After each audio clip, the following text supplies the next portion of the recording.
Bonsoir à tous et bienvenue dans Chaque Voix compte sur LCP, Canal 8. Nous sommes ensemble pour une heure de décryptage et de débat en direct de l'Assemblée nationale avec, pour m'accompagner ce soir, la sémiologue Mariette Darigrand. Bonsoir chère Mariette. Bonsoir Adeline. Et merci d'être là aux côtés de Laurent Guimier. Bonsoir Laurent. Bonsoir Adeline. Vous allez bien tous les deux? Très bien.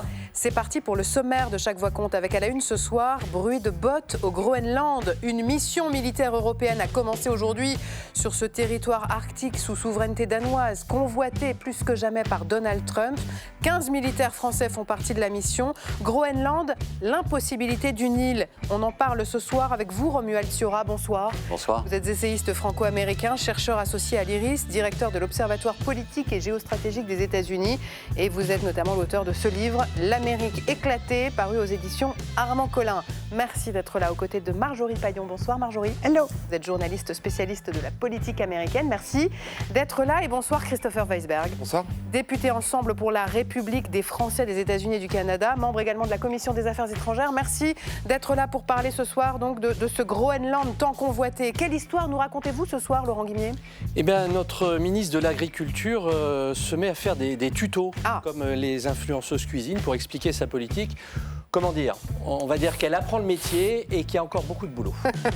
À suivre dans la deuxième partie de Chaque Voix compte, la question qui fâche. Le 1er mai doit-il devenir un jour comme les autres?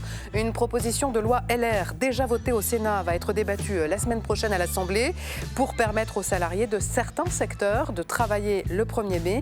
Et nous allons en débattre avec Nicolas Ray, député LR de l'Allier, Daniel Obono, député LFI de Paris, et Dominique Enract, président de la Fédération nationale de la boulangerie-pâtisserie française. On espère qu'il aura pensé au pain. On en parlera aussi avec vous, Mariette. Oui, bien sûr, parce que le mot travail est passionnant. Il a une mauvaise étymologie, donc je vous donnerai la bonne et je le défendrai parce que c'est le mal-aimé de la langue française. Ce soir, on réhabilite le travail avec Mariette. Vous pouvez, vous aussi, interroger nos invités ou nous faire part de vos réflexions avec le QR code qui s'affiche ici. C'est Laurent Guimier qui s'occupe de vous. Et puis, il y aura aussi Bourbon Express, tout à l'heure, le journal de l'Assemblée nationale, présenté par Marco Pommier. Alors attention, ce soir, nous parlerons de ce mystérieux corbeau qui appelle des rédactions depuis 2 jours pour dire que l'exécutif a transmis au Conseil d'État des ordonnances pour se doter d'un budget. Vous verrez ça tout à l'heure. Installez-vous confortablement. Chaque Voix compte, c'est parti.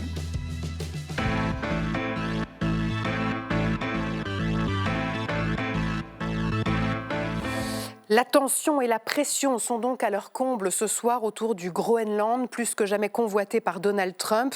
L'image du jour, regardez, ce sont d'abord ces avions militaires, des Hercule C-130, qui se sont posés à l'aube à Nuuk, la capitale du Groenland, avec à leur bord des soldats danois. Dans le même temps, une mission militaire européenne a également démarré. Une quinzaine de soldats français y prennent part. La France va aussi envoyer d'autres moyens sur place dans les prochains jours. Les toutes dernières informations avec Maïté Frémont.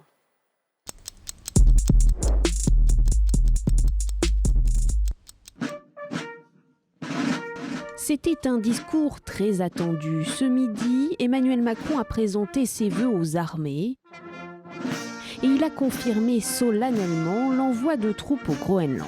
Une première équipe de militaires français est déjà sur place et sera renforcée dans les prochains jours par des moyens terrestres, aériens et maritimes. 5 soldats français sont déjà arrivés hier soir sur le tarmac à Nuuk. Dans cet avion danois, des militaires européens venus pour une mission de reconnaissance, baptisée Arctic Endurance. L'Union européenne doit assumer sa responsabilité stratégique. C'est précisément dans cet esprit que l'Union européenne doit prendre toute sa part au Groenland, où la France participe à l'exercice militaire conjoint Arctic Endurance à la demande du Danemark. Mais l'Europe a-t-elle les moyens d'empêcher l'annexion du Groenland par les Américains ? Territoire autonome du Royaume du Danemark, l'île est jugée par Donald Trump pas assez protégée par les Danois. Il est clair que le président a ce désir de conquérir le Groenland. Nous avons dit très clairement que cela n'est pas dans l'intérêt du Royaume. Alors jusqu'où l'appétit de Donald Trump peut-il aller ? Difficile de déchiffrer les plans du président américain. Encore aujourd'hui, dans le bureau ovale, face aux journalistes, il réitère son ambition. Nous avons besoin du Groenland pour la sécurité nationale. Donc nous allons voir ce qui se passera. Si nous n'y allons pas, la Russie va y aller et la Chine va y aller. Hier, une rencontre en urgence a eu lieu entre les Américains et les Danois. À la sortie, Il n'a pas été facile de résister à la pression tout à fait inacceptable exercée par notre plus proche allié depuis toujours. Cependant, de nombreux indices laissent penser que le plus difficile reste à venir. Ce soir, la Russie a quant à elle fait part de sa sérieuse inquiétude concernant l'annonce de l'envoi de troupes supplémentaires de l'OTAN. L'histoire ne pardonne ni l'impréparation ni la faiblesse, a dit ce matin Emmanuel Macron lors de ses vœux aux armées. Les Européens ont une responsabilité particulière au Groenland. À quoi tient cette responsabilité, Christopher Weisberg ? Écoutez, on est sur un territoire qui est rattaché à l'Europe. Donc, c'est même plus la question de l'Ukraine qui nous préoccupe depuis 2 ans et sur lequel on a très vite alerté à quel point, je pense, on s'est mobilisé. Mais là, c'est carrément sur notre territoire. Et évidemment, ça pose la question de est-ce qu'on en finit avec l'OTAN ? Moi, très, très concrètement, la semaine dernière, j'étais extrêmement inquiet. J'en parlais d'ailleurs avec des diplomates qui sont sur ma circonscription pour savoir quels pouvaient être les scénarios. Et on l'a vu, il y a un article du Grand Continent qui le dit très bien, ça peut être une bataille de narratif. J'avais l'intention de vous le soumettre. Et il se pouvait très bien qu'on se retrouve dans un scénario de narratif où à la fin on transige parce qu'on a un président américain qui est transactionnel. Et je trouve que là, depuis quelques jours et quelques heures, au moins, on a le sentiment qu'on prend la menace suffisamment fort pour réagir, et je trouve ça extrêmement rassurant. C'est la bonne lecture qu'il faut faire de cette mission européenne qui a commencé aujourd'hui. Il était temps ? Il était temps d'abord parce qu'en effet, les citoyens groenlandais sont des citoyens européens. Alors, ils ont un statut un peu particulier en vertu du pays par lequel ils sont rattachés à l'Union européenne, le Royaume du Danemark. C'est pareil pour nous d'ailleurs. La France a aussi un statut particulier pour les citoyens européens de Wallis et Futuna, de la Polynésie française par exemple, ou encore de Nouvelle-Calédonie. Mais c'est important parce qu'il faut montrer les muscles face à Donald Trump et lui dire qu'on est prêt, qu'on est là. Alors, évidemment, le nom de Donald Trump n'a pas été évoqué par Emmanuel Macron ce matin lors des vœux aux forces armées, mais il y pensait quand même très fort, ou en tout cas on y a pensé pour lui en même temps. Et c'est important, encore une fois, l'administration Trump, c'est une administration de l'image, c'est-à-dire une administration de la narrative, de la narration. Donc reprendre la main sur la narration et montrer de façon sonnante et trébuchante qu'on est sur place avec les forces qu'on accompagne, qu'elles soient européennes ou qu'elles soient celles de l'OTAN, c'est important pour faire de l'image et justement le montrer à Donald Trump. Mais cet exercice Arctic Endurance qui a donc commencé aujourd'hui, cette mission militaire européenne qui mobilise notamment 15 soldats français, de quoi s'agit-il exactement et était-ce prévu de longue date ? Alors c'est a priori, en effet, un exercice auquel on s'est déjà livré avec les forces danoises, mais pas que. Celui-ci a été redéclenché parce qu'on a besoin justement de pouvoir tester la capacité de nos forces armées et de nos militaires à pouvoir résister à cette endurance au froid. On rappelle qu'on parle quand même du Groenland. Et si on parle du Groenland avec ces températures extrêmement glaciales, c'est aussi ce qui intéresse Donald Trump. Et ça l'intéresse notamment parce que cette grande étendue qu'est le Groenland, où 56 000 habitants vivent uniquement sur les côtes, dont 20 000 habitent à Nuuk, la capitale. En l'occurrence, ce qui est au milieu, ce sont de grandes landes de terre, de grandes landes glacées, dans lesquelles se trouvent énormément de minerais, dans lesquelles se trouvent énormément de ressources naturelles, et surtout du froid. Le froid, c'est important. Pourquoi ? Parce que ça permet de refroidir les serveurs qui servent justement à pouvoir... Donc il faut imaginer des champs de bases de données à terme, de data centers. C'est un des rêves, on en parlera évidemment ensemble tout à l'heure, mais c'est notamment un des grands rêves de la Silicon Valley libertarienne, et c'est un des grands rêves notamment de Peter Thiel, qui est très ami avec Donald Trump. Romuald Siorin, Christopher Weisberg disait que la semaine dernière, il était très inquiet et que finalement, il l'est un peu moins ce soir. Est-ce que vous avez aussi ce sentiment que le fait que les Européens envoient une mission militaire qui était quand même prévue de longue date, mais que ça y est, désormais c'est fait, il y a des soldats sur place, est-ce que ça fait descendre la pression ou pas du tout ? Si j'ai bien compris ce que vous disiez, je pense que vous disiez que vous étiez rassuré de voir que l'Europe était capable de répondre, mais pas autant que cela de la situation par elle-même.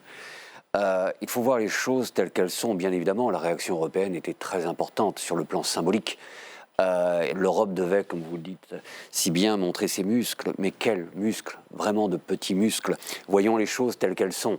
Si les Américains décident de passer à l'action et donc non pas d'envahir, selon leur rhétorique, le Groenland, mais d'empêcher les Russes et les Chinois, comme maintenant le prétend Trump qui serait aux portes du Groenland, d'envahir ce pays, soyons francs, aucun coup de feu ne sera tiré de la part des Européens, bien évidemment. Il n'y aura jamais un coup de feu entre un Européen. On ne va pas vers une confrontation européen-américain sur le sol du Groenland. Non. Il fallait qu'il y ait une démonstration de force, entre guillemets, de la part des Européens. Bien évidemment, ce qui est en train de se passer est juste ahurissant. Un pays membre de l'OTAN, son pays fondateur le plus puissant, menace d'annexer par la force le territoire d'un autre pays. Mais il est très clair que si demain les États-Unis décident de prendre par la force le Groenland, pas un seul coup de feu ne sera tiré des Européens, ni des Groenlandais, ni des Américains. Cela passera comme une lettre à la poste du côté américain. Je voudrais qu'on revienne un peu sur ces 15 militaires français et sur les moyens terrestres, aériens et maritimes que la France va envoyer dans les prochains jours. C'est ce qu'a annoncé Emmanuel Macron. D'abord, les 15 militaires qui sont partis, c'est qui? C'est des chasseurs alpins? Oui, alors là, je ne suis pas spécialiste de nos armées, on n'a pas encore eu de brief là-dessus, mais oui, c'est ce que j'entends comme vous tous, ce sont des chasseurs alpins qui vont être soutenus par d'autres forces. Mais c'est exactement ce qu'a dit votre invité. Au fond, ce n'est pas une démonstration de force au sens où on va essayer d'utiliser le plus de moyens militaires pour contrer. C'est une démonstration qu'on n'abandonne pas un territoire et qu'on ne va pas céder à un narratif qui consisterait pour les Américains de dire que pour assurer la sécurité de ce territoire face aux Chinois ou face aux Russes, comme l'a dit le président Trump, il n'y a que eux qui peuvent le faire et que les Européens sont impotents pour le faire. Là, on rentre dans une démarche où on montre d'une certaine manière et d'une façon assez symbolique qu'on est capable de faire. Alors évidemment, ce n'est pas 15 militaires qui vont changer la donne en termes de rapport de force. Les Pays-Bas en ont envoyé un. Les Pays-Bas ont envoyé un soldat. Oui. Alors, je surveille Truth Social depuis le début de l'après-midi vers le réveil de Donald Trump. Pour l'instant, il n'a pas réagi. Il faut s'attendre à quelques sarcasmes dans les prochaines heures? Au sarcasme peut-être, oui, vous le connaissez bien désormais, Donald Trump, mais surtout, ça dépend réellement des modalités que les États-Unis souhaitent désormais employer. D'abord, cette obsession groenlandaise, ce n'est pas une obsession uniquement trumpiste, c'est une obsession américaine tout court. Un des derniers territoires à avoir été racheté par les États-Unis, en l'occurrence c'est au Danemark, ce sont les îles Vierges en 1917. Et pendant la présidence Truman, pendant les errements de la Seconde Guerre mondiale, il y a déjà eu des plans pour pouvoir, et des propositions faites au Royaume du Danemark pour pouvoir racheter le Groenland. Ce sont des administrations démocrates dont on est en train de se parler là. Donc aujourd'hui qu'une administration... C'est une obsession américaine. Oui, et puis c'est de la façon aussi dont le territoire américain, ou dont les États-Unis a agrandi son territoire au fur et à mesure de son histoire. On va fêter là les 250 ans d'indépendance américaine le 4 juillet prochain. C'est un territoire, ce sont 50 États qui ont été rachetés les uns après les autres. Donc peut-être qu'avant le prochain 4 juillet, Donald Trump voudrait un 51e État. On va y revenir dans un instant, juste pour clôturer sur l'implication française au Groenland. On est allé interroger les députés de différents partis cet après-midi aux 4 colonnes. Est-ce qu'ils font bloc derrière le Groenland et derrière les annonces d'Emmanuel Macron ce matin? C'est Stéphanie Despierres qui est allée leur poser la question. Regardez. Je suis inquiet parce que la politique de M. Trump, c'est une politique de prédation. On l'a vu dans cet épisode sidérant au Venezuela, où il y a quand même un chef d'État qui décide d'en enlever un autre au mépris du droit international. Et là, vous avez M. Trump qui considère qu'il y a un territoire énorme, le Groenland, qui devrait lui revenir. Le président comme le président Trump n'a pas l'air de bluffer. Le Groenland fait partie du royaume du Danemark. Nous devons évidemment être solidaires avec les Danois. Et ce qui se pose, c'est aussi la question de l'alliance transatlantique. Je suis convaincu que Emmanuel Macron est du bon côté de l'histoire et que l'histoire donnera raison à Emmanuel Macron et à la France. Et il faut que collectivement on appelle les autres États européens à se réveiller d'urgence. On a aujourd'hui la nécessité tout simplement de faire en sorte que des limites soient fixées à la volonté de toute puissance de Donald Trump, qui finit par considérer que l'Europe est son jardin, qu'il peut y cultiver ce qu'il souhaite et que nous sommes tout simplement une colonie. Nous ne sommes pas une colonie, nous ne nous soumettrons pas et donc il est nécessaire de faire passer le message. C'est une volonté pour la France de dire qu'elle ne fait pas rien, mais enfin le nombre de militaires qui est envoyé est un petit peu ridicule pour ça et surtout on n'a pas eu de stratégie débattue. C'est-à-dire est-ce qu'on pourrait en débattre nous, les parlementaires à l'Assemblée nationale, de savoir ce qu'on fait face à cette nouvelle situation, à savoir, pour bien expliquer ce qui se passe, à savoir quelqu'un qui est censé être notre allié au sein d'une alliance militaire qui s'appelle l'OTAN, mais qui devient l'agresseur contre des pays qui sont à l'intérieur de l'OTAN. Juste un mot, Christopher Weisberg. Est-ce que l'heure est au débat à l'Assemblée nationale sur l'envoi de troupes au Groenland? Alors, vous savez qu'on va avoir un débat lundi sur le Venezuela. Sur le Venezuela. Et donc, d'une certaine manière, on va en parler. Et évidemment, ce qui est quand même assez rassurant, au moins là-dessus, alors évidemment, il y a toujours les Oui, il y a quand même une forme d'unanimité. Mais il y a quand même exactement une forme d'unanimité. Moi, je voudrais juste dire une chose aussi par rapport à Donald Trump et par rapport aux mots d'Emmanuel Morel. Il dit il ne respecte pas le droit international. Il faut se rendre compte que ça va beaucoup plus loin que ça. Les Américains, ils ont toujours eu un rapport au droit international qui est plus laxiste que le nôtre, qui considère que de toute façon, le pouvoir exécutif américain a toujours la primauté pour défendre les intérêts américains. Et on sait, quand on voit Noriega et quand on voit Maduro, franchement, il y a peu de différence. Mais ce qui est beaucoup plus grave avec Donald Trump et qui, pour moi, est une rupture totale avec l'esprit américain, c'est qu'au fond, c'est quelqu'un qui ne fait fi de l'état de droit. Et qui fait fi de l'état de droit sur chaque sujet. Il a l'ordre constitutionnel américain, il s'en est lavé les mains après, quand il a perdu l'élection et qu'il a demandé à son vice-président de ne pas reconnaître l'élection. Donc ça va beaucoup plus loin. Et je pense qu'évidemment, pour nous qui avons comme partenaires les Américains depuis 250 ans, cette prise de conscience, elle doit être évidemment unanime, et c'est le cas, et je crois que les polémiques seraient un peu ridicules dans ce moment-là. Romuald Siora, ce soir, quels sont les différents scénarios? Parce que Donald Trump, il dispose de plusieurs solutions quand même. Écoutez, le scénario qui est la priorité pour l'instant de l'administration Trump-Vance serait d'obtenir un deal.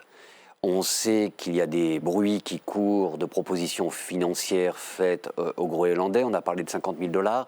On a parlé de 1 million de $. Donc, si on montait vraiment à... Pour chaque Groenlandais. Par citoyen. Je rappelle qu'il y a 56 000 habitants. Ou par foyer. Oui. Reste à déterminer. On peut imaginer que si l'administration Trump...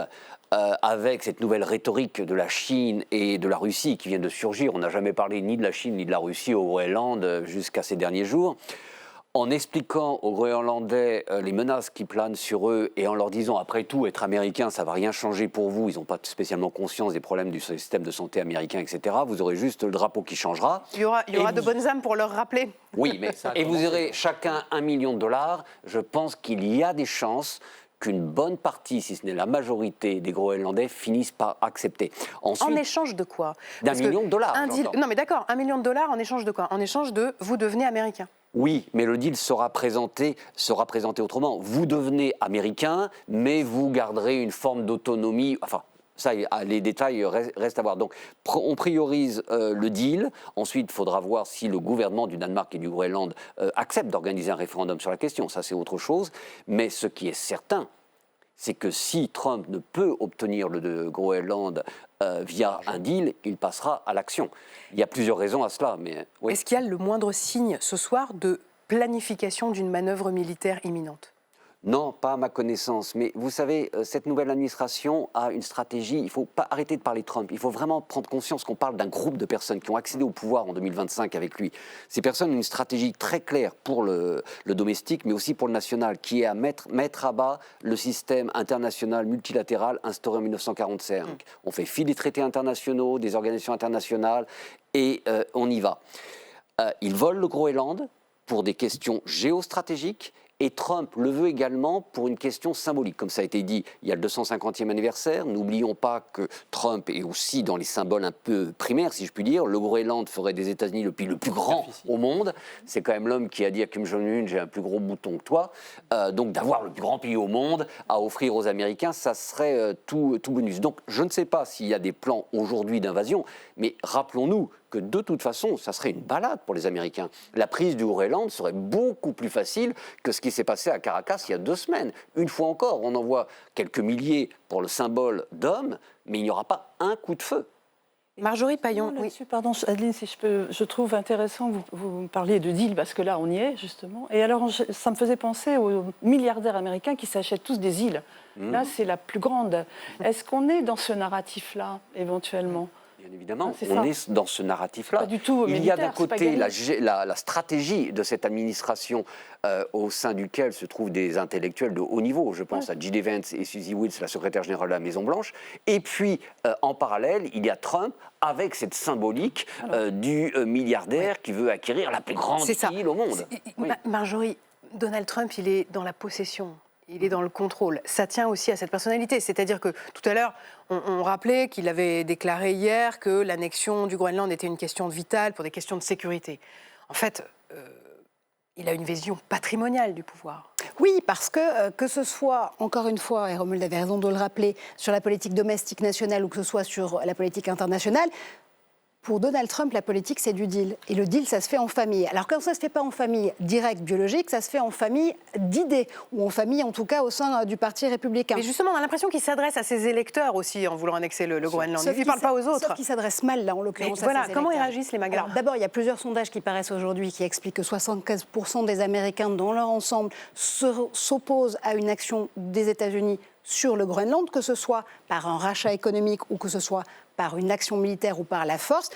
Petite parenthèse, il n'y a pas forcément besoin d'action militaire en tant que telle, puisqu'il y a des accords qui ont été signés entre les États-Unis et le Royaume du Danemark et le Groenland en 1951, revus par l'administration Bush en 2004, qui explique que les Américains peuvent avoir autant de bases militaires qu'ils le souhaitent sur le territoire groenlandais. Pendant la guerre froide, on est monté jusqu'à 9000 soldats américains sur le territoire du Groenland. Aujourd'hui, ils sont 200 et limités à la base de Pituffik, où J.D. Vance s'est rendu au mois de mars dernier, dans des conditions quand même assez rocambolesques et où il n'a pas été extrêmement bien accueilli par la population. Mais d'ailleurs, Romuald Thuras, est-ce qu'on peut imaginer, puisque à l'heure où on parle, il n'y a pas de signe de planification d'une manœuvre militaire, mais est-ce qu'on peut imaginer que, sous prétexte d'un exercice militaire comme celui que l'Europe est en train de faire, Donald Trump décide d'envoyer quelques milliers de soldats américains au Groenland en prétextant un exercice et en ayant du même coup une armée sur place? Oui, bien sûr, c'est tout à fait possible. Ça fait partie des scénarios possibles. C'est tout à fait possible.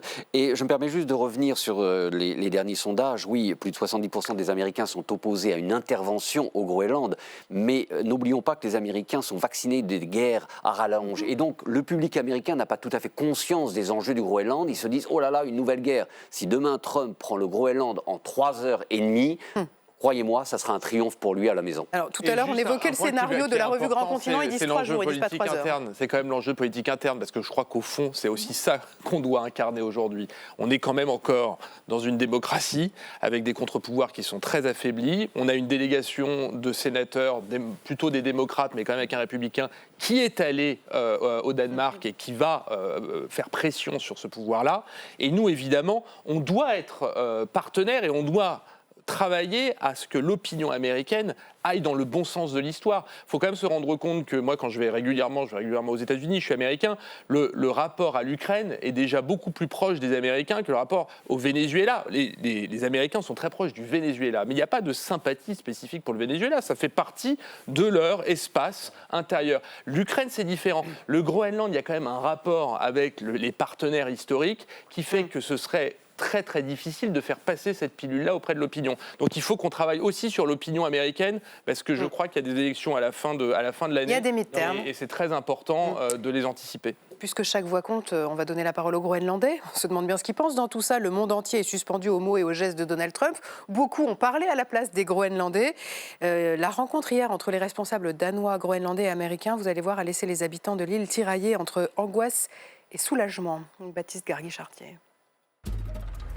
Aux portes du cercle polaire, une capitale comme immobile sous la neige. Nuuk, 20 000 habitants, ici une possible invasion américaine est dans toutes les têtes. Nous avons été colonisés pendant tant d'années. Nous ne sommes pas prêts et nous ne voulons pas redevenir une colonie. À défaut de moyens militaires, la résistance prend des formes inattendues sur l'île, comme ces drapeaux groenlandais placardés sur les maisons, ou encore dans les boutiques du centre-ville, où des commerçants affichent clairement leur opposition avec ce slogan devenu culte « Le Groenland n'est pas à vendre ». Je ne partirai pas. J'essayerai d'aider mon pays tant que j'en aurai encore la force. Mais les politiciens doivent nous dire clairement ce que nous allons faire si quelque chose arrive et quel est le plan. Pour certains habitants, l'intervention américaine ne fait aucun doute. C'est une question de jours. Alors, ils commencent à stocker des denrées et des produits de première nécessité. Je réfléchis à l'endroit où nous pourrions nous cacher et aux médicaments que nous devons stocker. Si quelque chose arrive, est-ce que je serai capable de fuir? J'y pense beaucoup. Pour l'heure, nul ne sait encore si l'arrivée de renforts européens au Groenland permettra de rassurer les 56 000 habitants de l'île danoise. Ils ont raison, Romuald Thuras, d'avoir peur à ce point, les Groenlandais? Ils ont tort d'avoir peur de la violence des Américains. Il y aura évidemment, ça sera présenté une fois encore comme une opération, Maduro a été présenté comme une opération de police, là cela sera présenté comme une opération en opposition à une potentielle invasion russo-chinoise, de prévention. De protection. De protection et de prévention à une éventuelle invasion. Par contre, qu'ils aient peur d'une action quelconque des Américains, oui, une fois encore, c'est tout à fait probable. C'est possible, en tout cas. C'est aussi un peuple qui a toujours été en quête de souveraineté face à la tutelle danoise. Est-ce que le moment qu'on vit, est-ce que la séquence actuelle va les rapprocher du Danemark, finalement ? Écoutez, si grâce aux Européens et donc au Danemark, les choses se calment, ce qui est aussi une possibilité avec Donald Trump, il pourra toujours prétendre avoir passé un deal avec le gouvernement danois et s'en sortir comme ça par une pirouette. Oui, cela devrait les rapprocher du gouvernement danois, mais je crois qu'il y a quand même des velléités d'autonomie très très fortes. Mais néanmoins, si les choses se passent bien, ce serait quand même une erreur aujourd'hui pour le Groenland de devenir indépendant. Si les choses se passent bien, le Premier ministre groenlandais Jens Frederik Nielsen a posté un message cet après-midi sur Facebook dans lequel il prône la voie du dialogue. Le dialogue et la diplomatie sont la bonne voie à suivre, y compris lorsque les intérêts sont importants et que la pression est palpable. La diplomatie peut encore l'emporter ? La diplomatie l'a visiblement pas bien emporté hier, en tout cas à Washington, lors de son entrevue avec J.D. Vance et avec Marco Rubio. Pour l'instant, et ce que dit la porte-parole de la Maison-Blanche, Caroline Leavitt, c'est que le dialogue et la diplomatie ont toujours été la première et la seule option de l'administration Trump. Maintenant, dans ce dialogue, encore faut-il être deux pour pouvoir réellement dialoguer et non pas avoir une position qui se crispe par rapport à une autre. Mais c'est extrêmement important de voir, que ce soit sur la scène internationale ou en national, comment est justifiée et présentée cette peut-être future opération, parce que, et là on va revenir évidemment sur un jeu politique au Congrès et américano-américain avec en ligne de mire les élections de mi-mandat de novembre prochain. La façon dont, typiquement, l'administration Trump a agi au Venezuela, c'est en vertu, dit-elle, de l'article 2 des pouvoirs du président. Alors, on va passer par un peu de constitution, mais c'est important. Pourquoi ? Parce que ça lui évite, dans ces cas-là, de devoir passer par le Congrès, qui est le seul maître en la matière pour pouvoir, en effet, voter une intervention militaire américaine sur un sol étranger. Et l'article 2 des pouvoirs du président, il nous dit quoi dans cette constitution ? Il nous dit qu'en cas d'attaque imminente ou en train de se dérouler contre des ressortissants américains ou du personnel, entendez militaires américains, eh bien le président doit pouvoir agir. C'est en cette vertu-là que Donald Trump a agi à Caracas, et c'est peut-être en cette vertu-là, en effet, si jamais on pouvait déclencher ou faire montrer qu'il y a une menace stratégique chinoise ou russe, dans ces cas-là, Donald Trump devrait voler, là en l'occurrence, au chevet des 200 personnels américains qui sont sur place au Groenland. Sauf qu'il va falloir la prouver quand même, cette menace russe ou chinoise sur le Groenland. Écoutez, c'est quand même une administration qui pratique le mensonge à outrance, sans vergogne. Ça n'a rien à voir avec ce dont nous sommes en train de parler, mais il y a quand même une semaine, il y a eu un meurtre à Minneapolis commis par un agent de l'ICE, et on a vu la secrétaire à la sécurité intérieure, oui, et le président des États-Unis dire que c'était une fake news, que c'était une terroriste animée par des valeurs de la gauche radicale. Et, je suis désolé de le dire, plus de 40% des Américains l'ont cru. Je vis aux États-Unis depuis 25 ans. Je peux vous dire que des gens dans mon building sont convaincus de ce que dit le président. Donc si demain, il nous annonce que les Chinois sont aux portes du Groenland avec les Russes, les Schtroumpfs ou qui vous voulez, une grande partie de l'opinion américaine le croira et avalera le mensonge. On en a un peu parlé tout à l'heure, mais quand on évoque le Groenland ces derniers jours, on parle de ses kilomètres carrés, on parle de ses 56 000 habitants, de sa capitale, Nuuk, de ses ressources minières et pétrolières. Est-ce qu'on ne commet pas une erreur en oubliant de parler de la glace qui recouvre le Groenland et qui fond ?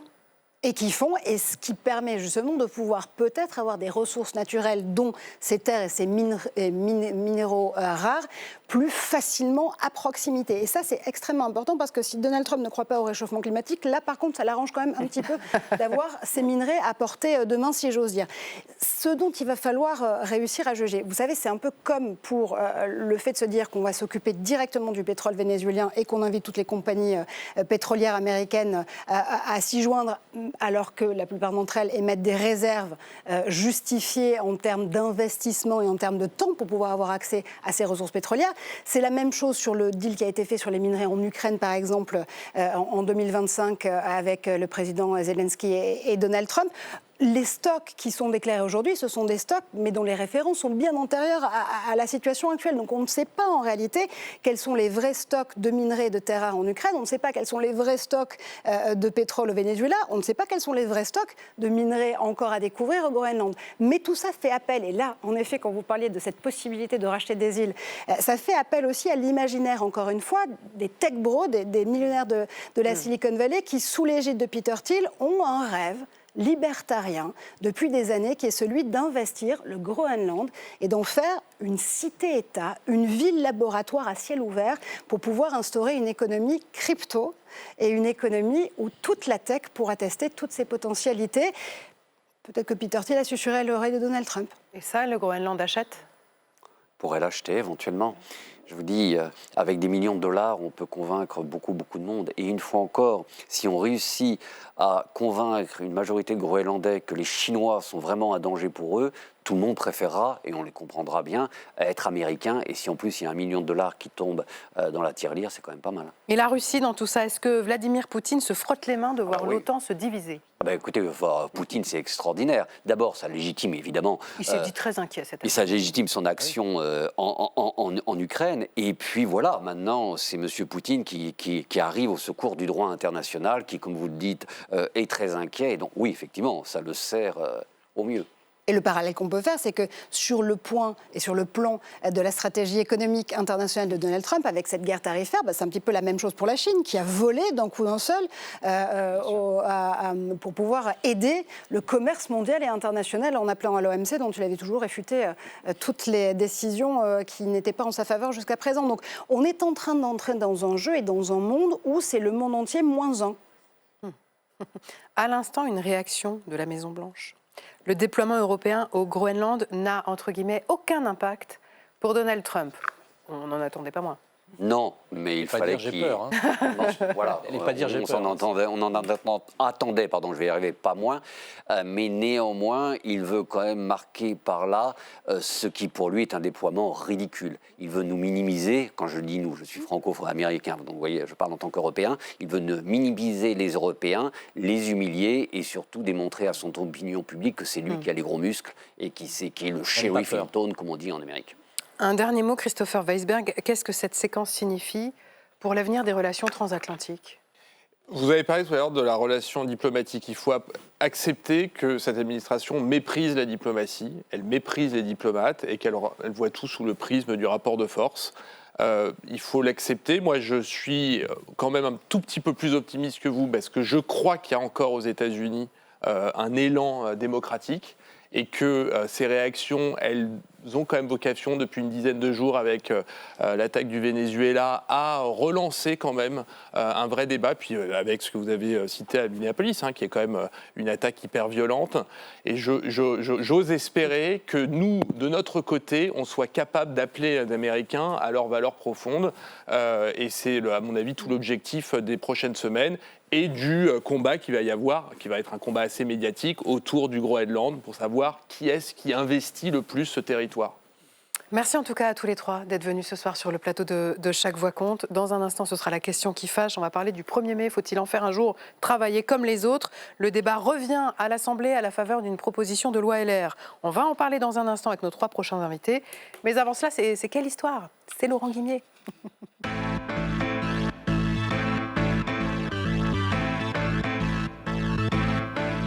Alors là, on change complètement de sujet. On quitte la banquise parce que vous voulez revenir ce soir sur une vidéo qui a été publiée par Annie Genevard hier soir. La ministre de l'Agriculture tente d'expliquer la pénurie d'œufs qui frappe en ce moment la France. Oui, et pour faire son omelette pédagogique, Madame la ministre utilise une recette très nouvelle pour elle. C'est parti pour 15 secondes de politique en mode tuto. Regardez. On ne fait pas d'omelette sans casser des œufs. Et pourtant, en ce moment, les rayons œufs de nos supermarchés ressemblent à ça. La raison est simple, la production française ne suffit plus à répondre à la demande. Cette situation s'explique très simplement. La surréglementation. Aujourd'hui, La procédure d'installation d'un poulailler est la même que la procédure d'installation d'une centrale thermique. Alors, la vidéo dure 1 minute. La suite, c'est le plan que Mme Genevard va déployer pour simplifier l'installation des poulaillers dans chaque département. Ça, on va en reparler dans un instant. Mais vous l'avez compris, hein, on est en mode influenceuse cuisine. Avant de casser les œufs, la ministre veut déjà casser les codes. Est-ce réussi selon vous ? Non, pour 2 raisons de forme et 1 raison de fond. Première raison de forme, on voit bien que l'équipe de la ministre veut nous montrer que c'est du fait maison. Hein. Il y a un montage volontairement haché, comme souvent sur les réseaux sociaux, des petits émojis sympas, mais ça manque d'authenticité, c'est un peu du sous-TikTok, si vous me permettez cette expression. Deuxième erreur, et là je pense que c'est plutôt quand même une faute, moi j'aurais bien aimé vous dire ce que les internautes ont pensé de ce qu'a produit Madame Genevard, mais la ministre a interdit les commentaires sous son post, que ce soit sur X ou sur Facebook. Fermez les commentaires sur les réseaux, franchement, un conseil, ne faites pas ça, parce que c'est comme si on dialoguait avec le peuple en lui coupant le micro. Bon d'accord, mais vous l'avez dit vous-même, la ministre est une débutante dans ce mode de communication, donc il faut bien un début à tout, non ?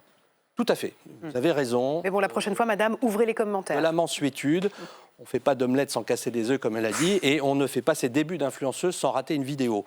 Il faut faire court, très court dans ce genre d'exercice. Il faut se plier à des mises en scène parfois assez acrobatiques, hein, il faut le reconnaître. En politique, vous vous souvenez peut-être, il y en a qui sont passés maîtres dans l'art de faire ça. Il y avait un ministre des Transports qui s'appelait M. Djebari et qui maîtrisait ses codes. Regardez un exemple. Ne crois-tu pas que je sais ce que je fais ? Ne crois-tu pas que je sais ce que je fais ? On s'en souvient des vidéos de Jean-Baptiste Djebari. On parle beaucoup de la forme, là, Laurent, mais la ministre a quand même voulu faire passer un message de fond qui est important dans cette vidéo, c'est qu'elle a un plan pour que les œufs reviennent dans les rayons des supermarchés. Tout à fait. C'est même le message central de cette vidéo. Regardez quelques secondes de la vidéo.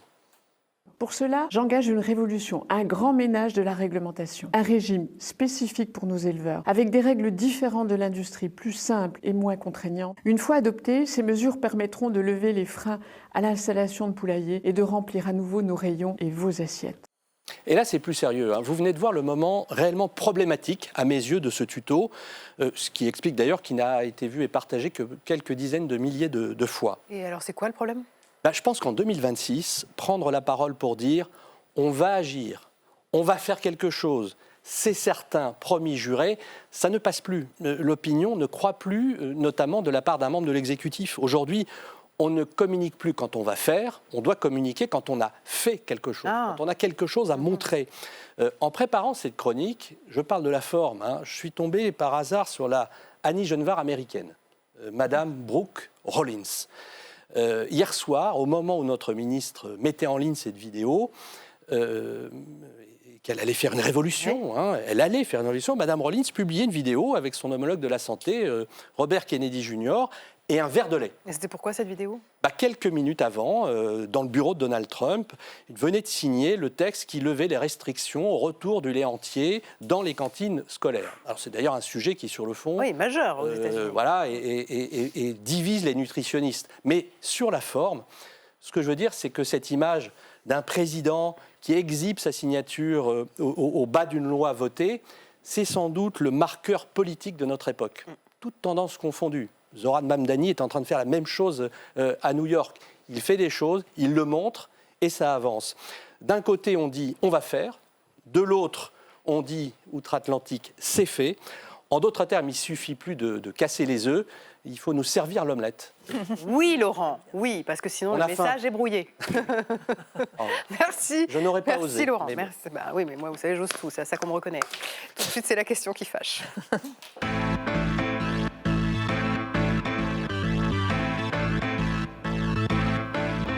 Et j'accueille sur le plateau de Chaque Voix Compte Nicolas Ray. Bonsoir, vous êtes député Les Républicains de l'Allier. Merci d'être là aux côtés de Daniel Obono, député de la France Insoumise de Paris. Bonsoir. Bonsour. Et bonsoir Dominique Enract. Bonsoir. Vous présidez la Confédération nationale de la boulangerie-pâtisserie française. J'aurais dû vous demander d'apporter le pain parce que je n'ai pas le temps d'aller le chercher, donc je suis un peu déçue.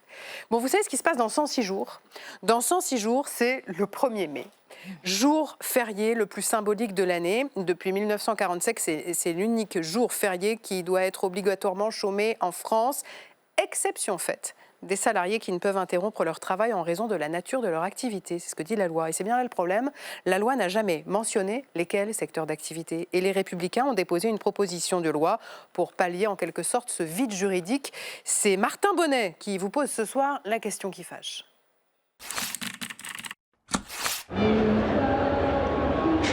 Le 1er mai, travailler ou chômer. Les sénateurs ont déjà tranché. Ils veulent faciliter l'ouverture des commerces le jour de la fête du travail. À l'Assemblée, en commission cette semaine, les débats étaient beaucoup plus nuancés. Le 1er mai, c'est la fête du travail, c'est la fête des travailleurs, c'est la fête de la valeur travail. Et chacun peut la fêter à sa manière, en se reposant, en manifestant ou en travaillant. Au lieu d'aller rendre visite aux grands-parents, profiter d'une journée avec les enfants, vous voulez que les gens aillent tenir une caisse ou bosser sur un chantier. Et ce, pourquoi faire ? Car il y aurait une situation terrible à régler. Par exemple, les gens devraient acheter leurs baguettes la veille au soir. Mais c'est épouvantable. Les gens ne pourraient faire leurs courses que 364 jours par an. C'est terrible. Mais moi, mon cœur saigne quand je vous entends, monsieur Bazin. Vraiment, je suis saisi à la gorge. Non, pas du tout, évidemment. Ouvrir ou ne pas ouvrir le 1er mai, un dilemme, notamment pour les boulangers. En 2021, cette boulangerie parisienne avait reçu une amende salée pour avoir fait travailler ses salariés. Depuis, elle ferme boutique ce jour-là. 78 750 € pour avoir fait travailler 21 salariés ce jour-là, le 1er mai. Ce qu'on a expliqué, c'est qu'on n'était tout simplement pas au courant, puisque bon nombre de commerces en fait, ce jour-là sont ouverts, bon nombre de boulangeries, de fleuristes. Souvent dans l'exemple du McDonald's qui n'est pas très loin de nous, qui lui a le droit d'ouvrir. Et nous, visiblement, nous ne sommes pas une profession essentielle. C'est visiblement ça un peu le nœud du débat. Aujourd'hui, les activités où le travail ne peut pas être interrompu comme les hôpitaux ou les transports publics sont autorisés à faire travailler leurs salariés. Le texte qui sera soumis au vote des députés la semaine prochaine vise à permettre aux commerces de bouche, aux fleuristes, au théâtre ou au cinéma d'ouvrir officiellement le 1er mai. Une liste qui est loin de faire l'unanimité. Vous allez expliquer finalement au caviste qui est dans la même rue que le Carrefour City il a ouvert, que le boulanger il ouvre et que finalement il n'aura pas le droit d'ouvrir le caviste. Et puis si le caviste il a le droit d'ouvrir, pourquoi les gars qui travaillent sur le chantier, qui est un petit entrepreneur, qui a des ouvriers qui travaillent dans le bâtiment, il n'aurait pas le droit de faire travailler ses ouvriers? Donc vous voyez bien en fait l'engrenage. On commence avec la pâtisserie, la boulangerie, ensuite on continue avec le petit commerce, le commerce et à la fin c'est toute la société qui va travailler le 1er mai. L'ensemble des syndicats s'y opposent et appellent à sauvegarder le caractère férié et chômé de la fête du travail.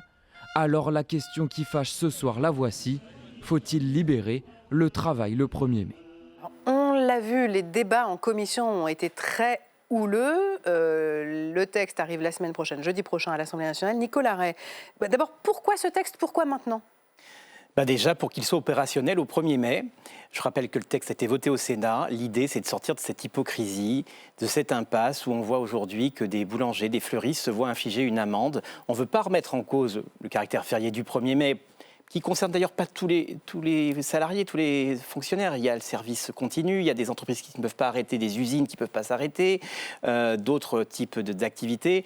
Là, franchement, il y a eu une tradition pour les boulangers pendant longtemps qui ont été autorisés à travailler.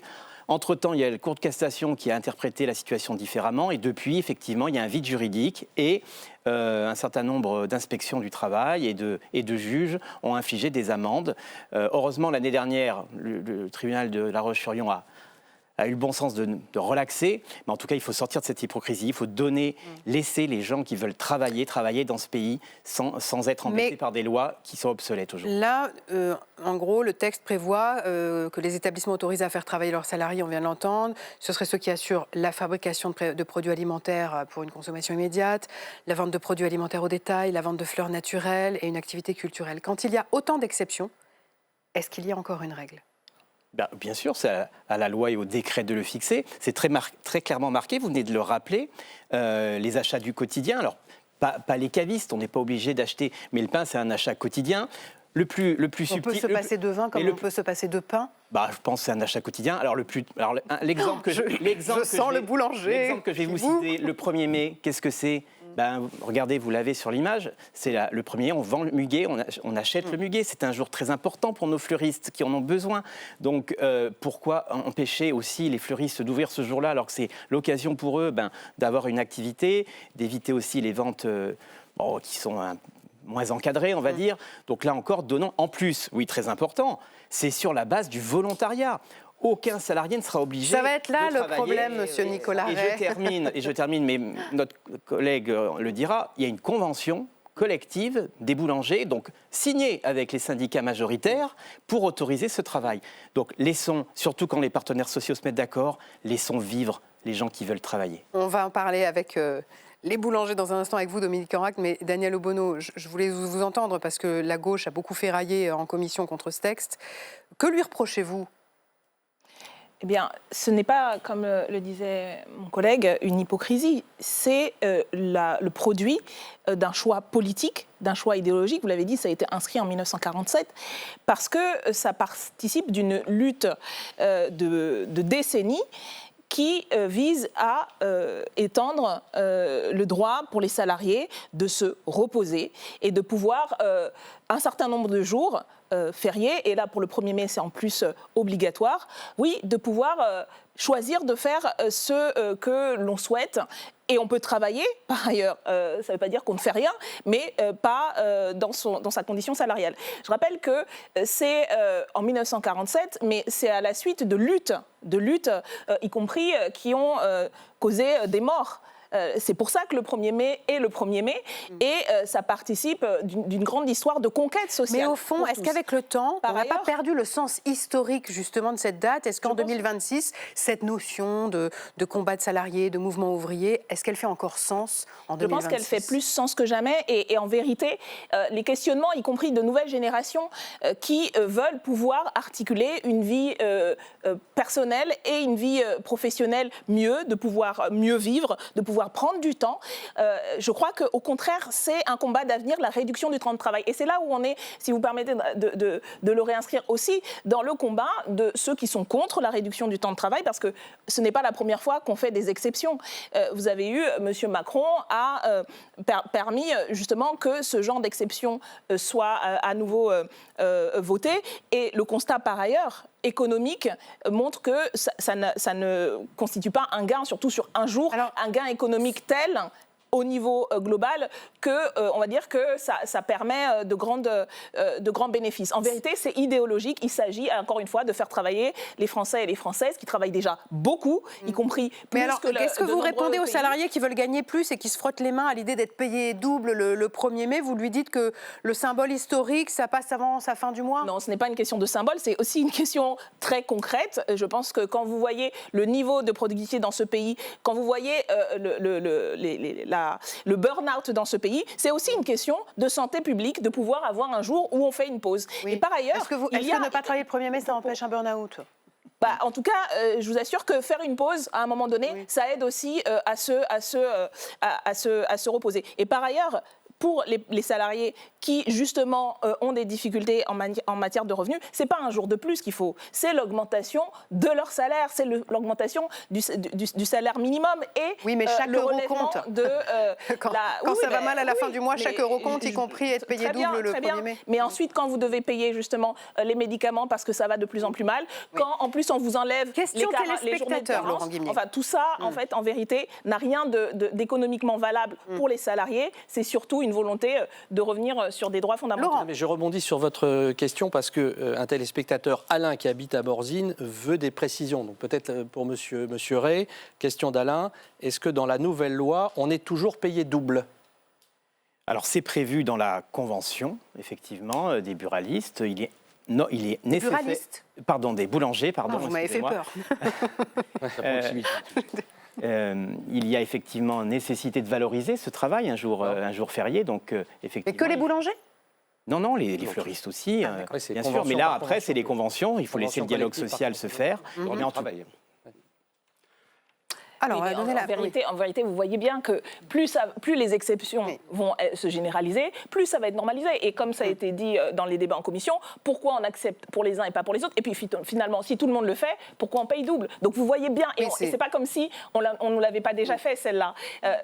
Quand l'exception devient la règle fait que vous ne serez plus payé double, et c'est le détricotage, encore une fois, du droit du travail. Dominique Enract, Daniel Obono, elle a soulevé le sujet du chiffre d'affaires que vous faites le 1er mai. Est-ce que vraiment ça change quelque chose d'être ouvert le 1er mai. Oui, alors vous savez que ce 1er mai est quand même historiquement en boulangerie, on a toujours travaillé le 1er mai. C'est récemment où on a eu quelques bricoles, notamment en 86 où on a vu cette lettre express de la directrice du travail qui après est sautée, mais on avait toujours travaillé sans problème. Donc là en fait, c'est pas quelque chose de nouveau. Ce qui est important quand même, c'est que c'est rentré dans les conventions collectives. Comme disait monsieur le député, ça a quand même été voté pour tout le monde, et ce qui fait que ça a toujours été sur le volontariat et payé double. Donc c'est quand même, vous savez, en boulangerie, on a 11 jours fériés payés double, et c'est quelque chose qui c'est très important pour les salariés, parce qu'on a fait un sondage en interne, alors à discuter oui ou non, mais c'est quand même 80% des gens qui souhaitent travailler en boulangerie, ils travaillent tous les jours fériés, et pour eux, c'est très important. Ensuite, il y a la deuxième chose, c'est que pour les entreprises, on parle de chiffre d'affaires, etc. Et même à l'époque, même si on respecte ce totem du 1er mai, qu'on a découvert aussi avec vous, mais c'est quand même les entreprises n'ont plus les mêmes soucis parfois. Et là, je peux vous dire, on a subi quand même des crises qui ont été importantes. On a eu l'énergie, on a eu... Le prix de l'énergie, bien sûr. Aujourd'hui, si, comme d'habitude, ils étaient ouverts avec des journées qui parfois sont très très bonnes et qu'on leur dit d'un seul coup, il faut fermer, effectivement, ça peut être des jours déjà... économiquement, mais aussi moralement, où les jours, ils vont, ça va pas aller. Après, ensuite, il y a le niveau dont on ne parle pas aujourd'hui, mais c'est le client. Vous savez, on a 12 millions de clients chaque jour dans nos 35 000 boulangeries, et tous ces gens-là sont très contents le 1er mai de pouvoir, avant d'aller défiler, ou de se reposer, ou d'aller chercher de la viennoiserie, un sandwich, ou même déjeuner. Imaginez une ville, moi, je prends toujours les Sables d'Olonne comme exemple, où vous avez 40 000 personnes qui vont venir sur un week-end, vous n'avez pas une boulangerie d'ouvert. D'autant que cette année, le 1er mai tombe un vendredi. Voilà, en imaginant que week-end prolongé, les amis. Des gros week-ends, enfin, ça peut pas être... Moi, je pense que, voilà, parce que là, si on n'a pas ça de réglé, beaucoup de boulangeries vont dire, écoutez, on ne prend pas le risque de pouvoir ouvrir et avoir des amendes. Donc, on n'aura pas de boulangerie. Laurent. Juste une petite question, monsieur, parce que vous étiez à l'Élysée la semaine dernière. Oui, tout à fait. Pour la galette. Oui. Vous avez échangé avec le président de la République. Est-ce que vous lui en avez parlé de cette histoire ? Écoutez, oui, puisqu'il y a une annonce où... Il est pour oui, il l'a annoncé publiquement. Donc, effectivement, ils soutiennent ce projet. Et pour la boulangerie, je vous dis, il y a quand même ces 3 piliers qui sont importants. Et aussi ce côté du volontariat. Et quand on me dit, oui, mais il y a subordination, on a quand même des prud'hommes. Ça fait 2 fois que vous tiquez sur cette histoire de volontariat. Oui. Ce que dit le texte, Nicolas Rey, c'est que ce sera un volontariat écrit. Mais vous savez, il y a juste... Vous n'y croyez pas? Mais oui, mais vous avez été salarié, peut-être pas... c'est pas... peut-être pas comme ça que ça se passe ici, mais vous avez eu des emplois et vous savez bien qu'un employé, y compris dans des petites entreprises, je ne dis pas que c'est de la malveillance de la part des employeurs, parce qu'ils ont effectivement un certain nombre de concrètes. Vous parlez de la crise de l'énergie, etc., le prix de l'électricité. Quel choix et quelle véritable liberté vont avoir des salariés à qui on demande de travailler un jour supplémentaire parce qu'il y a des difficultés, etc. Bien sûr qu'il y a un rapport de subordination qui fait que, même si ce sera écrit, et il y a une pression qui fait qu'on n'a pas le choix en vérité. Vous avez eu, vous, des employés dans vos boulangeries qui ne voulaient pas travailler le 1er mai? Et si vous me permettez, plus justement on fait des exceptions, plus on va dire, en fait, puisque tout le monde le fait, pourquoi est-ce que ça devrait être volontaire? C'est à terme le fait de ne plus faire d'exception, et ce sera plus seulement un secteur, ce sera de plus en plus de secteurs. Donc on connaît la chanson. Alors, vous savez, en artisanat, on est quand même, je vous rappelle, 88% des entreprises ont moins de 10 salariés. On travaille ensemble, on se lève ensemble, et bien souvent, pour ce jour de 1er mai, on connaît les gens, ça arrange pour des familles, etc. Et bien souvent, ce n'est pas le fait qu'ils ne viennent pas travailler, ils veulent travailler. Et quelquefois, il faut même faire des choix, quand vous n'avez pas besoin de tout le monde. Donc là, aujourd'hui, on sait, vous savez, on ne va pas forcément essayer de mettre des gens que ça n'arrange pas du tout. Limite, ils se mettent en arrêt, si vraiment, vous voyez ce que je veux dire. Donc, il n'y a vraiment pas... Alors, je ne dis pas qu'il y a... Non, pas y avoir on ne se met pas en arrêt, je vous rappelle que... Oui, non, mais je vous dis, ça n'existe pas. Vous n'allez pas forcer un salarié à venir travailler le 1er, mais déjà, en plus, il y a quand même les prud'hommes. Bon. Les prud'hommes sont là pour ça. Vous n'arrêtez pas de parler d'un mot dont vous ne connaissez peut-être pas l'étymologie. Le mot travail. Et Mariette Darrigrand, qui est sémiologue, voulait réhabiliter ce mot ce soir. C'est le mot du jour, regardez.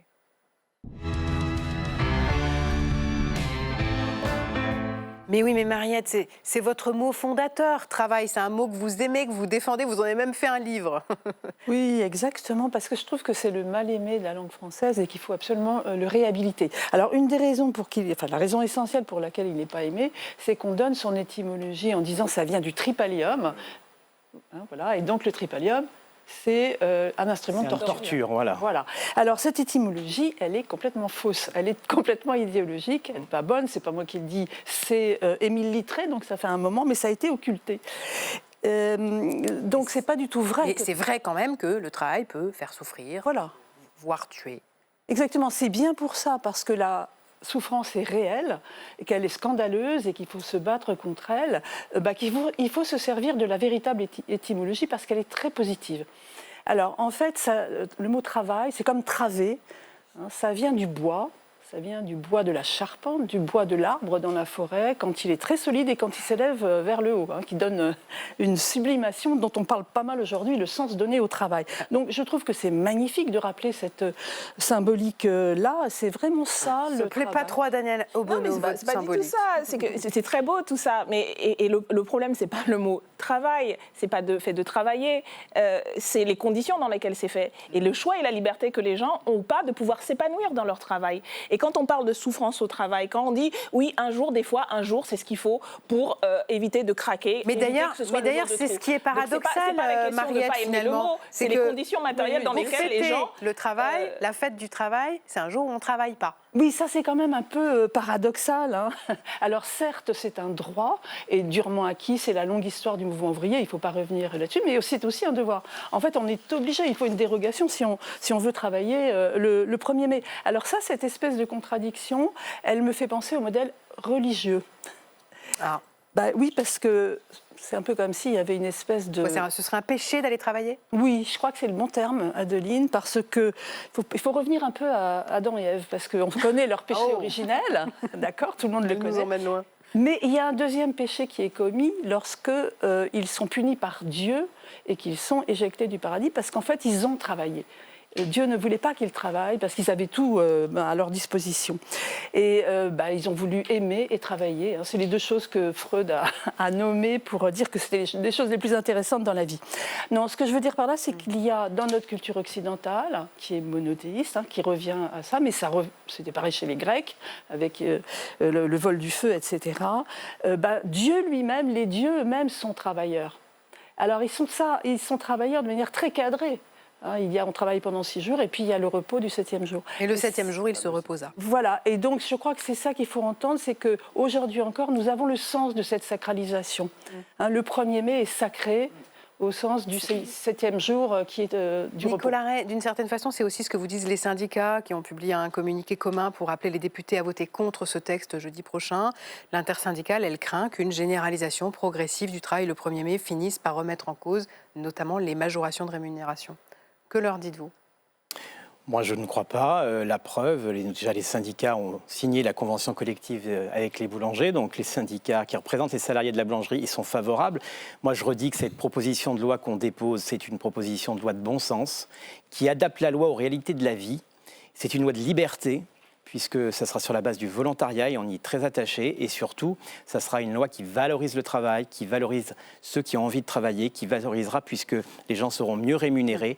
Je crois que c'est des belles valeurs qui sont incarnées dans cette proposition de loi et qu'on espère elle sera adoptée la semaine prochaine lors de notre niche parlementaire le 22. La niche parlementaire de la droite républicaine, c'est jeudi prochain à l'Assemblée nationale. Vous restez là, on a encore plein de questions à vous poser parce que tout de suite c'est Bourbon Express, le journal de l'Assemblée nationale avec Marco Pommier.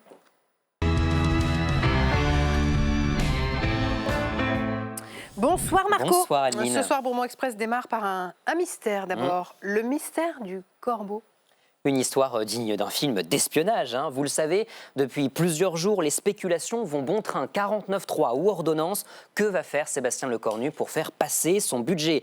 Eh bien lundi, un journaliste de Politico a reçu un appel mystérieux. Au bout du fil, un homme à la voix non trafiquée et visiblement bien informé. Voilà que mon téléphone sonne une première fois, numéro masqué, je ne décroche pas et voyant que la personne insiste dans la seconde, rappelle, je décroche et j'entends une voix d'homme d'âge moyen et qui me dit ordonnance et PJL fiscal transmis au Conseil d'État. Ce qui m'interpelle et là je fais l'erreur peut-être bête de demander qui est à l'appareil au lieu d'essayer de poursuivre la conversation et là l'interlocuteur a raccroché. L'appel, l'appel a duré 22 secondes. Et ce n'est pas tout, hein. Le soir même, un journaliste des Échos reçoit un SMS affirmant lui aussi que les ordonnances ont été transmises au Conseil d'État. Alors aux Échos, ils ont tenté de remonter le numéro sans succès. Hypothèse, Le Corbeau aurait utilisé une carte prépayée. S'agit-il d'une seule et même personne ou pas? En tout cas, cette histoire intrigue beaucoup. Éric Coquerel. J'ai demandé ce matin au ministre en conférence des présidents s'il avait vent de cette soumission au Conseil d'État d'ordonnance. Il a fini par dire que lui n'avait pas l'information. Le ministre n'avait pas l'information, moins bien informé visiblement que ce mystérieux Corbeau, car ces ordonnances, elles auraient bien été transmises au Conseil d'État selon les Échos. Je vois les deux députés qui sont en plateau avec nous qui sourient depuis tout à l'heure. Sourient, ouais. Qui est le Corbeau? Moi, je disais, ça commence par un L et ça finit par Recornu, tant qu'à faire. D'accord. C'est lui qui appelle. Au point où on en est, franchement, ça ne m'étonnerait pas. Hein. Je veux dire, il doit vouloir tellement en finir que ça envoie des... Ça vous étonne? Enfin, ça rend fou quand même. Moi, je suis en train, avec mes collègues depuis des semaines, à siéger pour voter un budget. C'est surtout le fond qui m'intéresse, moi, de savoir quel budget on veut pour la France. Nous, on l'a dit clairement, il faut baisser les déficits et pour cela, il faut baisser la dépense et pas augmenter la fiscalité qui est déjà record. Donc après, tous les coups de fil anonymes, les coups de fil, c'est pas ça qui m'intéresse. C'est pas de cela dont les Français me parlent, mais plutôt qu'on avance et qu'on donne de la stabilité à notre pays et à nos entreprises. Bon, mais on s'oriente plus vers la piste des ordonnances. Le 49.3, c'est plus dans les tuyaux? Non, pas forcément. La piste des ordonnances est ouverte. Le 49.3 reste une option aussi. La décision sera prise d'ici mardi prochain. C'est la promesse ce soir de Matignon. Le gouvernement semble acter que le budget ne passera pas avec un vote classique et l'entourage de Sébastien Lecornu prévient pas de budget définitif avant la première quinzaine de février. Et Matignon, ce soir, estime que le sabotage continu des députés RN et LFI rend impossible l'adoption par un vote. Drôle de concession du travail parlementaire. Faire des amendements, les voter, c'est du sabotage. Non, véritablement, il y a une tentative de vouloir passer en force. Et donc, les membres du gouvernement, des cabinets, envoient à la presse, justement, des informations pour préparer l'opinion, comme on dit. Mais ça montre surtout l'échec de M. Lecornu, puisque, en vérité, il n'a pas de majorité. On continue? On continue parce que quand même, comme le dit Daniel Obono, il y a l'examen du budget qui continue dans l'hémicycle et il y a un ancien ministre qui est venu jeter un peu d'huile sur le feu ce matin, Éric Lombard. Oui, plus de 3 mois après son départ de Bercy, l'ancien ministre de l'économie a fait un retour remarqué en déclarant que des milliers de Français parmi les plus riches échappaient à l'impôt sur le revenu. Nous savons que de plus en plus se sont développées pour un certain nombre de personnes ayant des revenus importants et des patrimoines importants, des techniques légales, mais qui permettent de baisser fortement la base fiscale. Des déclarations qui ont jeté un pavé dans la mare. Résultat, Éric Coquerel, le président de la Commission des finances, veut aller à Bercy d'ici lundi pour consulter les documents du fisc. Réponse de l'actuel ministre de l'économie. Il n'y a pas de document à Bercy ou ailleurs qui dit qu'il y a des milliers de Français, comme je l'ai entendu dans la bouche de mon prédécesseur, qui payent zéro impôt.